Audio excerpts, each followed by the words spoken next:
What is a personal brand? I say it's reputation. A lot of people understand that. If I tell you, especially the baby boomers in here, if I tell you that it's your reputation, which is off camera, right? What people say about you, how you make people feel, what is your reputation in the marketplace? So personal brand is just the digitization of your reputation. It's your reputation at scale.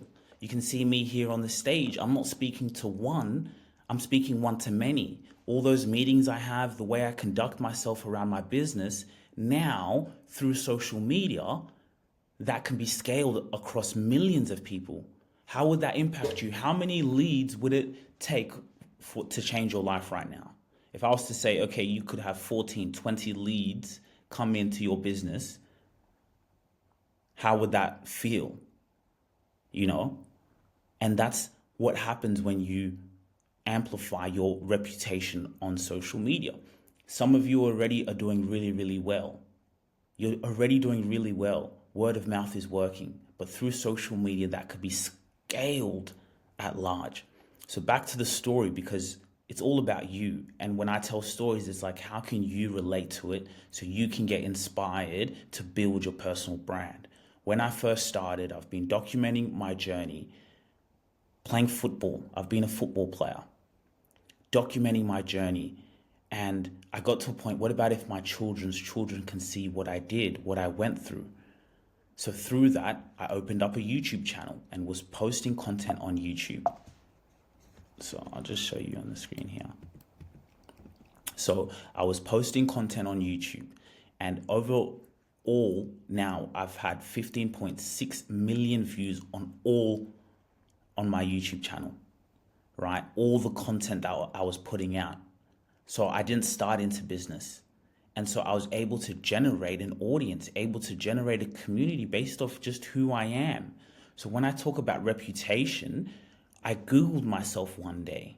I Googled my name on Google. And what came up on Google was what made me realize how important this was. I wasn't making money from it. I didn't start a business. I was just being a creator. I was showing people about my life. I was building a personal brand. So you can see even the journey of the day and age we live in. Back then, I couldn't do that. Back in the days, I needed to own media. It's a lot of money. I needed to own media to be able to, put it out. It wasn't as accessible as it is now. Just now, me, myself with an iPhone has built this, and it's turned into a business. So my personal brand literally turned into now a business, because a lot of people ask, should I build my personal brand or my company brand? It all starts with your personal brand. When you build a personal brand, the business brand will benefit from it. So for example, now we established our company. You can see ETS Rubasha Media, right? Media, putting out content. But you see, that started from my personal brand. Now the company will continue to run, but my personal brand is just an amplification of that. So how can I put that in practical sense? There's a lot of these YouTube views. They don't come from me posting, let's say, business content. They could come from my football content, my, when I do music videos, my vlogs, just different things about my life. But see, now, once they come into the personal brand, some of those can become customers for the CEOs or the business content that I put out. Some of those people who are coming and watching that content, who I don't know who they are, but they can see it, feel inspired by it, come into the company of ETS Rubasha Media, data, working with the client, that comes in. Another person might come in just through the podcast, which we have. We have a Rubasha family podcast. We now can have merch and merchandise that we can, another company within ETS Rubasha Media under the umbrella that we're earning revenue from, because we've built a community through the personal brand, and the businesses now benefit from that as an after effect. So if we want to now go and sell our business, our valuation will be quite high. Why? Not only the data that we have, the community we've been able to benefit off personal brands within the company, And now we have so much intellectual property. So the sales and all those cycles is so much easier because of personal branding and the content, the intellectual property that we have in the marketplace, that not only the culture within our team, the staff, they see the personal brand, that we recruit the best people because of the personal brand, that people relate to people, people go to people. So through building the personal brand, is now where now the valuation of that, now the business brand goes way higher, because now you have all these assets to that company because of the personal brand. So have I broken that down really well? I believe I did. I think that was really superb. But you can see the cycle and see how powerful it is, because I know that's a lot of people's concern at the moment, is like, well, what should I do? So that's for those of you guys who do have that question, because we get that question quite a lot, and the people that I speak to. So yeah. So yes, so what happened was, built a YouTube channel, started the Rubasha Family Podcast, and this is where we at now, personal brand. So I hope this is clear for you. We need to improve that image quality over there. But when you see here what social media is all about now, it's changed, guys. And this is very important. This is very important for the people who, who are marketing strategists, consultants for companies, because we get a lot of that audience coming through, CEOs wanting to learn, entrepreneurs wanting to improve their marketing. So this is a social graph. Basically, this is what it used to be like before. So social media before, probably about 3, 4, 5 years ago, was all about the people who see my content, the people who follow me, so if I have 200 followers, all the people who are my family, my friends, the close ones, they would see my content. And even just 10% of them would see my content, right? The people who just know me, no matter how good my content was, if I don't have many followers, not many people are going to see it, right? Unless maybe I'm running ads on that content. Then what it has changed to is what people are interested in now. And that's very, very important. So on my Instagram, I only have 1,000 followers, right? But my videos, they get 55,000 views within months, and quite a lot of views. That's because all the content that I'm posting, it relates to an audience. People go there, and whatever they're interested in, it shows up. So for example, I don't follow anyone on my social media. I don't follow anyone, but I still get content that comes on my feed of myself, but now of what I'm interested in. So I'm into entrepreneurship and business. So my Instagram feed straight away, the AI is so good that it knows what I'm into, because I'm a manifestation. It's from my mind. My phone's just a different extension of that. So now it shows me that type of content, and I'm not following those people. So if I see a nice piece of content that I like, that's a personal brand, see someone talking, boom, I go in. Maybe they have a catalog now. That's how you build. You have to build your organic, build a catalog. So when someone comes and finds you, which I couldn't have done that a few years ago. How can I connect with someone from America or from Czech Republic that I see that I like them, and then now I can buy a service or product from them because I saw something that I need a solution for. I need this, right? And that is for CEOs. This is just powerful information that I'm telling you. So the content that you have about yourself, what you've been through, your journey, your story, if you can just document it, show what you're doing. I was speaking to one of our lovely prospects that's coming in, and she said that she was doing a presentation in front of lawyers, in front of a law firm company. For me, I'm like, oh my goodness, that's golden content. Are you kidding me? You're going to be presenting in front of a room, talking about the solutions and why they should come to you for what you're solving. If you just have that on camera, you can cut clips from that, put it on your YouTube channel, which we'll go into. Then now that goes on Instagram, someone also who was not in that room can see it because of social media, and that's what they're interested in. And so we've been able to scale our company to where we can now run ads for these companies, right? So if we're doing this organically, right? Because a lot of people, well, how can I make money from this? Marketing strategists, listen closely. CEOs, listen closely. If now we're putting out great content or what people are interested in and what they're soaking in, that means then we can now run ads on the content that's doing well. We can run ads on it and now get people, have a call to action, get people to come to our event, get things to happen, because now we're also amplifying the reach because it's already organically doing well. It's already what people are interested in. So when they come across your ad, they're not even coming across oh, I know it's an ad, because we know we don't like being sold to. When they're coming across it, not only has it done well organically, it's done well. People have maybe reacted to it. People are seeing you coaching. Your audience is really tuned into that. Now that's an ad for people who don't even know you, for even a broader reach. And there's a call to action there. Someone sees that, they don't know it's an ad, but they're intrigued. It's what they're interested in. It's a solution that they've needed for a while. They can now book in a call. They can now buy your product. So you see how powerful that is. So this is for the people who want to scale and make money right away, but it all comes down to the personal brand. Imagine running ads on your personal branding content, what you're already doing. So you have to get good at the content. It's about getting good at it. It's about building a catalog. I don't care if I have 0 followers. I don't care if I have 0 views. I don't care. I'm going to keep putting out content, because even, let's say, if we break it down, when it comes to a personal brand, you could post a video on YouTube about what it is you do and the solution you provide, right? Let's say that video gets 12 views. Let's say it gets 12 views. What about it's 12 views from the right people? Because you can have 100, 200,000 views, but if it's just from consumers, okay, it's cool. Or not consumers, just people who want to be entertained or maybe educated but are not going to buy. That's cool. You're still building your brand. It's great.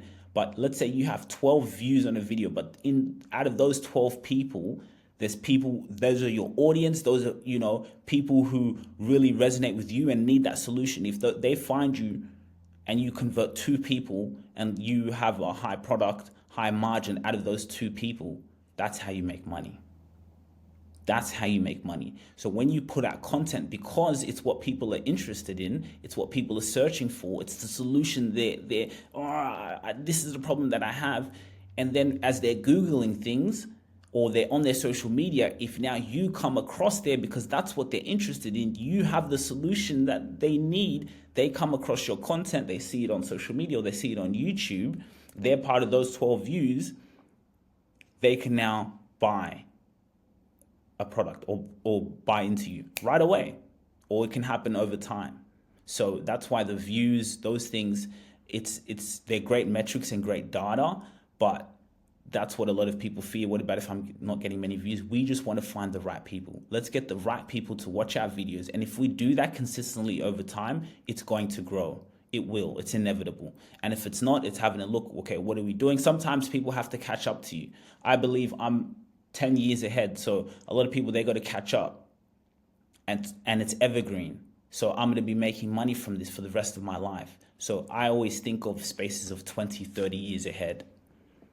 Imagine getting paid from you marketing your business. You put out a business teaching accounting, that over a significant time with you having a built up catalog and generating your audience to come to you, because you will generate an audience because there's so many people in your community. Now that video is paying you because it's garnering attention.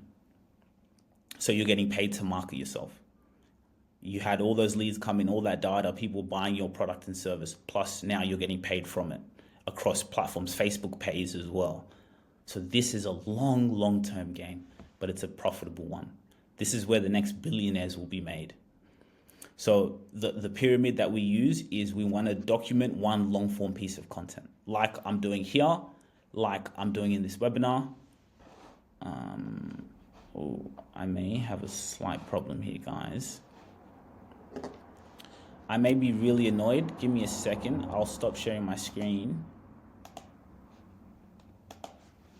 Would you look at that? Well, at least we have it up. So, yeah. So you want to document the long form piece of content. What I was doing, usually all these webinars are recorded, and I wasn't recording this on Zoom, but I have this on Riverside. So I will upload it straight away because we're going to put it out. So I'm documenting this long form piece of content. And then once I've documented it, put it up on YouTube. So it's a 10-minute video, 6-minute video, 5-minute video, me doing a webinar, which I'm doing now. I'm not creating content. I'm here in operations. Webinars, masterclass is what this is.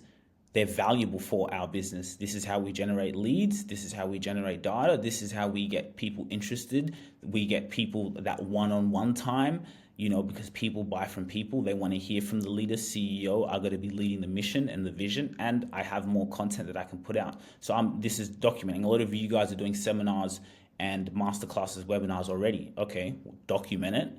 And then from there, I can now get short form pieces of content from there of me doing that. So I'll show you guys an example.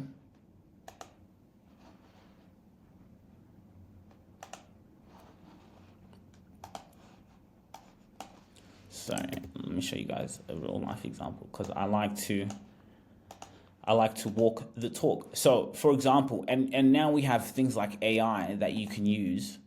So let's say like this video here, for example, I'm showing a video. So I did a keynote presentation. I was part of a digital marketing conference, and I was speaking on stage. It was hours worth of content. It was like 4 hours. I recorded everything.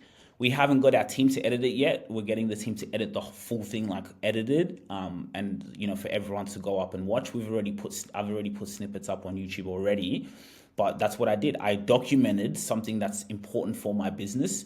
And think about this. That's the best content that you can get. You speaking in front of an audience with a microphone, you up on stage talking and explaining what you do.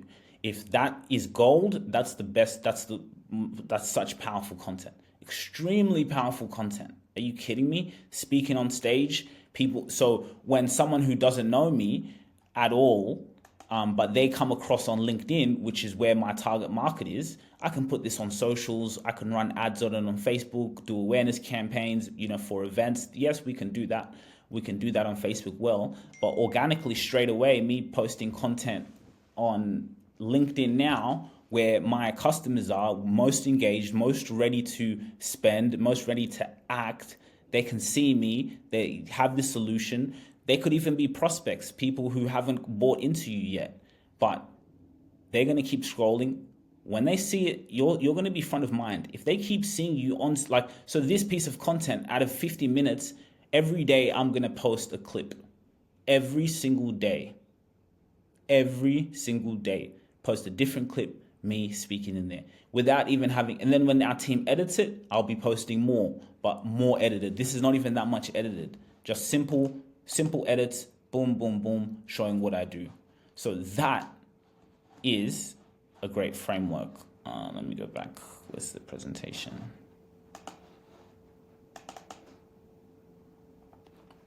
So I just showed you an example. I documented a presentation that I did, which was a long form piece of content.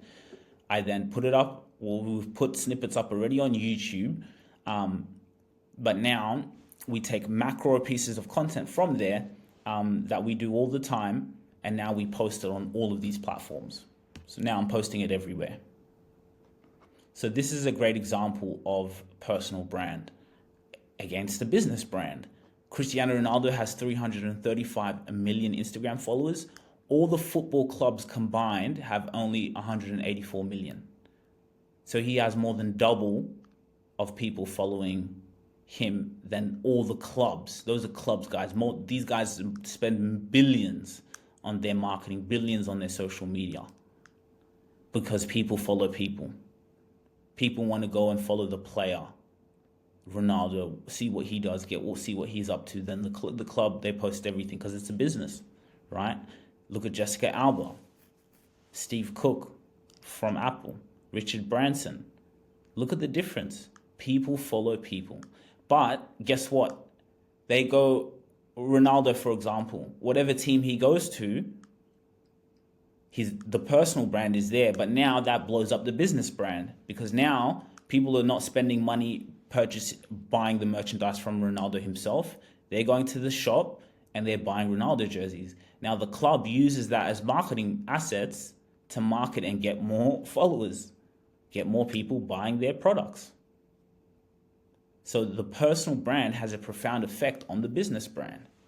I can have people who can't afford my service or what we do, the company does in terms of, let's say, the podcast production. But let's say they're big fans of the podcast, of seeing me and dad and mum and wifey and, people talk and have different conversations, relationships, love, they'll come in and buy some merchandise. They can buy a mug. But that's benefiting off the personal brand. And now the business brand uses that as assets. The business brand benefits from that. So if someone could come in and buy the podcast, it will be valuable for them because they're buying a podcast, a network that already has data, already has a community, already has intellectual property that's bringing in revenue. So then they'll just focus on scaling that, but benefiting off the brand and even off the older content. If you really enjoyed this video, make sure to click here, and I'm sure you're going to love that one.